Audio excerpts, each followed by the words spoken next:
Malangnya nasib wanita ini batal nikah gara-gara ayah tak bisa jadi wali di pernikahan.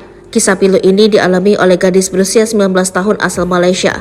Impiannya untuk menikah bersama kekasih hati kandas karena ayahnya tak bisa dan tak sudi orang lain menjadi wali nikah putrinya.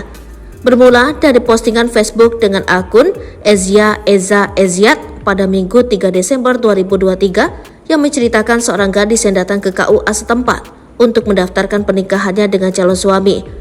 Namun niat gadis muda itu untuk berkeluarga terpaksa kandas ketika status pernikahan orang tuanya terungkap. Formulir nikah sudah jadi, namun di bagian wali tiba-tiba terdapat masalah. Ayah gadis tersebut tak mau jadi wali nikah putrinya sendiri. Rupanya pernikahan orang tuanya yang sudah hidup bersama selama 30 tahun itu belum sah.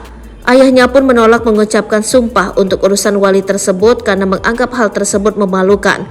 Kemudian gadis itu menelpon ibunya untuk menanyakan tentang wali dan bertanya, mengapa bapaknya tidak mau memberikan wali untuk urusan pernikahan. Ibunya pun membenarkan perkataan sang suami. Suatu ketika ibu saya menjawab, ayah tidak bisa menjadi wali karena ibu dan ayah belum pernah menikah maka harus menggunakan wali, ungkap gadis itu. Diketahui orang tua gadis itu sudah punya 6 anak setelah 30 tahun hidup bersama. Saat ditanya kenapa semua anak mereka punya akta kelahiran, sang ibu menjawab tanpa rasa bersalah. Ya waktu itu baik-baik saja, mudah sekali membuat akta kelahiran, ujarnya enteng. Lalu pihak pemuka agama meminta ayah gadis itu untuk bersumpah jika ia dengan istrinya tak menikah dan meminta pernyataan agar anaknya dinikahkan oleh wali hakim. Sayangnya, sang ayah menolak karena itu adalah aib.